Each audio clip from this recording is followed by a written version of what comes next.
Hey, it's Soul. It's December 29th, and What the heck? Where are you?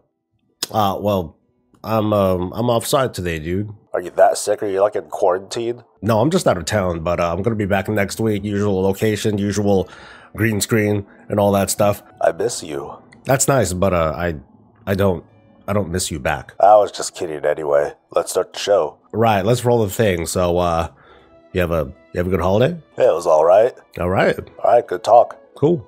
Yeah. Right. Anyway, like I said, it's December 29th, 2017. That's Bob. Let's get started with the show. So how was your week, everyone? How was your holiday? Mine was, if you bothered watching this week's streams, it was bad. It was pretty bad. I'm still under the weather. I'm still trying to recover from last week's cold and all that. That's why he's in quarantine. I'm not in quarantine. He's going to die. I'm not dying, okay? It's going to be a terrible death. He's going to stream his face melting off and everything. Shut up. God, man. That pretty much sums up the week. Of course, I was getting taken care of by my awesome, super wonderful, super beautiful wifey. And the rating was decent. We didn't make any progression this week. I'm just going to write it off as, well, because I was sick, and because of me being sick, nothing good happens, I guess. But if you want to help cheer me up just a little bit, please share what cool things happened for you this week in WoW or in the real-life fleshy world of 3D. Did you guys do anything cool for the holidays? Did you guys go anywhere, travel, do any of that stuff? I'm seriously just trying to live through your folks' experiences because I've been stuck in this box for, okay, not really stuck, but you know what I mean, right? I'm still holding the contest for either a WoW token or to get something cool from the Blizzard Digital Store. This contest ends on the first day of the new year, where I'm going to take a random winner, and one of them is going to win either a WoW token or something from the Blizzard Digital Store. So, as a reminder, here's how you win. If you want a WoW token, all you got to do is leave a comment below and just share your week. Like I said, share your wins, mostly your wins. Something positive to help celebrate the holiday season. If you want to get something from the digital store, all you have to do is, within your comment, just tell me what it is that you want from the digital store, and that's going to be the thing that you're going to get if you happen to win. This is only for folks on the US side of realms. My apologies for that. Actually, blame Blizzard for that. And during next week's weekly, I'm going to announce the winner. I'll just need your email, and I will gift one of these cool things to you. So if you haven't entered yet, leave a comment below in this video or the previous video, and well, good luck. This week's weekly isn't going to have a whole lot of actual news going on. Instead, I'm going to at least touch on a couple of topics that I'm going to go further in depth in future videos, but I at least want to get some conversation started because this has to do with the next expansion, Battle for Azeroth, and I wanted to get some of your thoughts, some of your input, because some of that stuff does tend to influence how I end up crafting some of these videos. So first off, let me give a couple of special thanks to contributors for this week. That includes Lucas, Ken, and our newest patron, MadSeasonShow. That's different. Yeah, it is. This week's featured YouTuber who has no business being a featured YouTuber is MadSeasonShow. He's the guy with the drony and yet somehow attractive voice who does all sorts of videos, guides, walkthroughs, little historical pieces, very cool stuff. 1 year ago, he was kind enough to feature me in one of his videos that talked about some YouTubers that he thought, some YouTubers that he watched that he thought were cool, and he wanted to share them with his audience. That gave me a much needed injection of love and subscribers and happy thoughts. But this isn't just a tit for tat thing. He really does have a great channel, and they just hit 100,000 subscribers, I think, like just the other week. So congrats to Mad Season, and I also want to thank him again for his contribution to my holiday video that I did the other week. Anyway, if you haven't already, check him out. He has some really great content for you.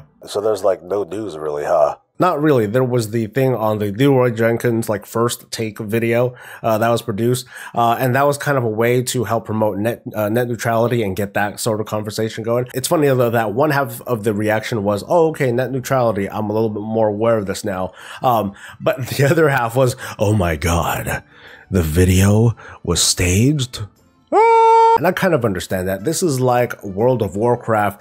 This is like urban legend level kind of stuff. It's like, oh my god, was it real? They're neither confirming nor denying it. And there are like conflicting reports on like, oh, this person said this and this person said that. And now we obviously know that this whole thing was staged and it was kind of rehearsed, but it was based on semi-factual information, at least from what I hear. I just find it funny that some people are like, oh my god, my childhood is ruined because, this legendary video turned out to be fake. Ah, what a farce. And, well, at least I personally, I always saw it as, you know, a very obvious satire on MMO players, like, in general. I still think it's fun. I still think it's the stuff of legend, you know. This is part of the foundation of the World of Warcraft community and what we kind of sort of represent, the whole tongue-in-cheek, the silliness of what the community can be. Oh, and net neutrality. It's a good thing.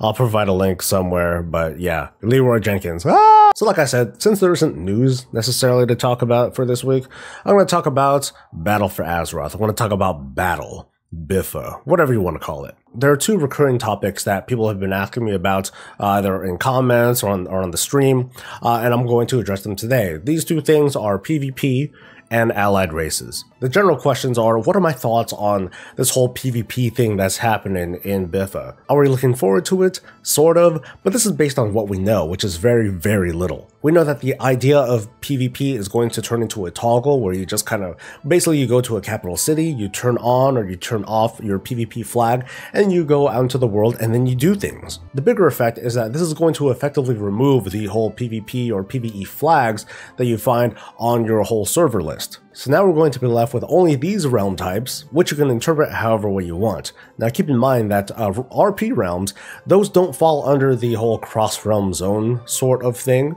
For the purposes of roleplay and keeping everyone together and to avoid confusion, they're not going to have cross-realm zoning kind of technology in RP realms. So maybe you can see them in a different way. In other words, after Biffa comes out, if you want to avoid cross-realm zoning, pack your shit, you're going to an RP realm. So as of now, Blizzard has given like zero specifics as to what this whole PvP thing is going to mean in Biffa. They drop very tiny and vague hints that there could be new content platforms available. Like, for example, it was something like setting up a bounty system, which tells me pretty much nothing anyway.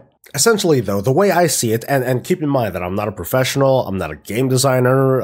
He's not much of anything, really. In this context, no, I'm not much of anything, but here's my input anyway. I said that the future of PvP in WoW, at least in the outdoor world, it's going to have this new approach to have a game within the game. And here's what I mean. So some sentiment is out there that Biffa is going to be a more PvP centric expansion because it has this obvious alliance versus horde vibe. And that's obviously super front and center, but I don't think it's going to be that centric at all because it's going to be entirely dependent on whether or not you're flagged for PvP anyway. So when I think of one possible future of PvP in Battle for Azeroth, I think of a zone like Krasarang Wilds, way back in Mist of Pandaria days. Mid-expansion, Krasarang Wilds turns into a semi-PvP zone with some obvious PvE objectives and daily quests, but they had a very strong PvP flavor to it. So if you happen to be on a PvP server, completing objectives often meant that you're going to clash with the other faction, you're going to kill each other, and fun stuff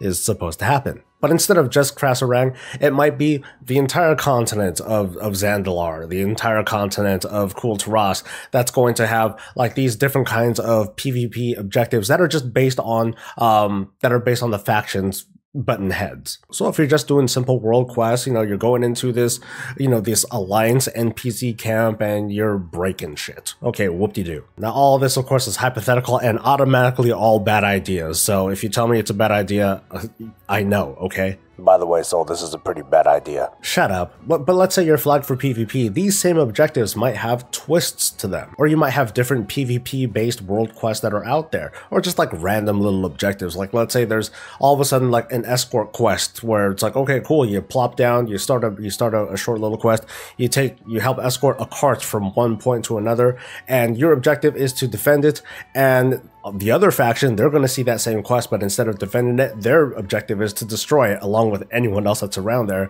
including you. So I know I'm talking in circles here, but at a high level, I can see like a certain zone, in a PvEer's eyes or in a PvEer's perspective, they're just going to see a place with world quest and objectives and things like that, normal stuff. But if you're flagged for PvP, it's going to look totally different. It's going to be like, you know, that same zone could be a huge clusterfuck zone of capture objectives with PvP buffs and random NPC players or random NPCs going around that you have to escort or you got to take out. I guess what I'm trying to say is that the potential of this new system is that if you flag yourself for PvP, you leave town, you're going to find that the continents of Zandalar and Kul'Tiras, they might literally turn into like a continent-sized Wintergrasp or Tolbarad or an Ashran, you know, minus all the shitty stuff. So I'll try to expand my thoughts and like a possible mock system in a future video. But if you have any thoughts on the matter, or if you think this idea is just total dog shit,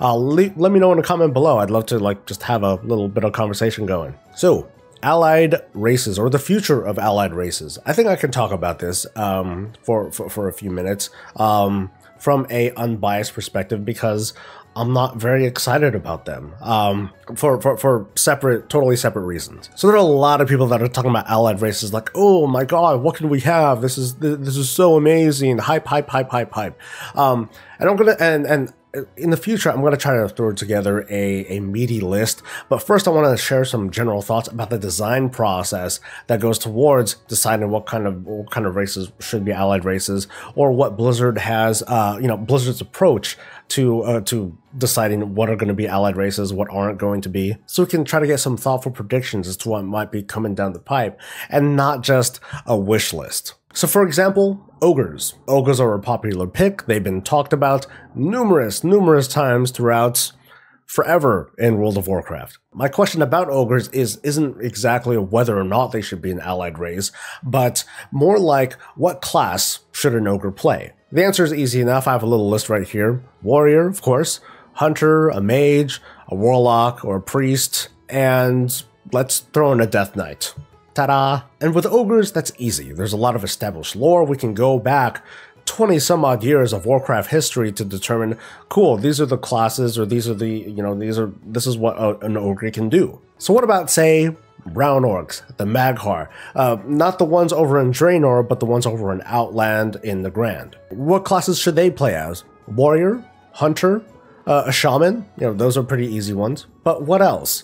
Lore-wise, it's a little bit questionable to make them into warlocks or mages, because the orcs on that side of the planet were more on the natural and shamanistic side, as opposed to, like, say, the Shadow Moon orcs. It is possible that they could share class combinations with regular good old orcs, but in my opinion at least, that sort of muddies up the lore. Now, of course, from just a simple roleplay aspect, there's nothing that could really stop a Mag'har orc from being like, hey, well, I want to learn how to be a mage anyway, teach me how to be a mage, and then ta-da, they can become a mage. I'm not saying that they should be one way or another, but when it comes to deciding an allied race, those are the conversations that the developers and players should be having. Sticking with orcs, what about the gray-skinned orcs? With those, we're talking about the Blackrock clan, the Dragon Maw. For those orcs, I would argue... Fun fact, when he means argue, it means he didn't actually do research on it. Thanks. I would argue that maybe those clans are less aligned with the shamanistic side of things, or maybe not. Or what about the Tonka, who I feel really bad for because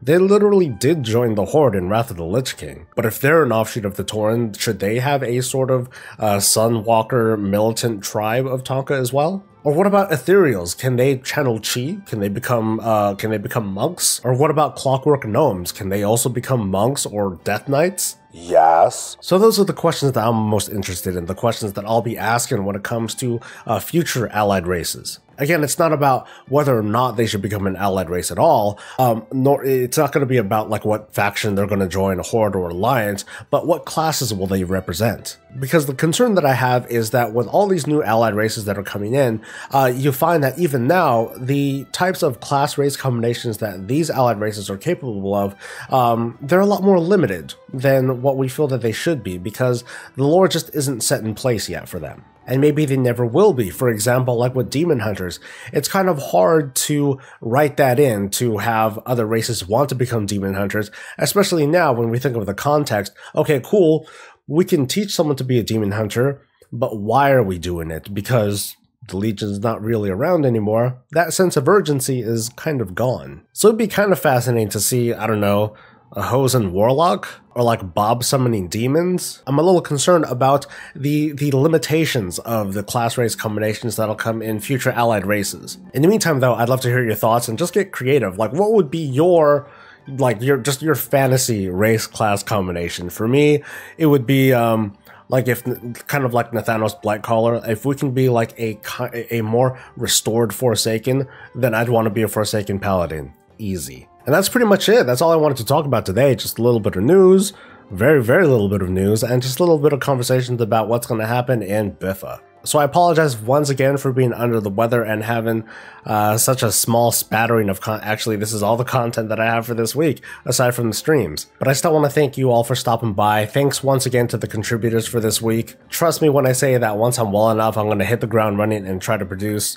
and just try to get as much content out there for all of you because, well, I love doing what I'm doing and I don't want to stop. So don't let me. If you want to become a contributor, you can take a look at the link below and you can be part of the awesome and growing team that is, well, helping to influence what it is that I do. Being a patron is one of the coolest things you can do for the channel, but of course, just support me the best way you know how. Like and subscribe, leave comments, participate in our little giveaways, and just keep watching. Stay tuned for more content, for more Bob and my silly self, and I'll see you on the other side. It's been a very interesting 2017. I'm hoping for some awesome things to happen during 2018. But until then, stay safe, stay happy, and as always, stay breezy.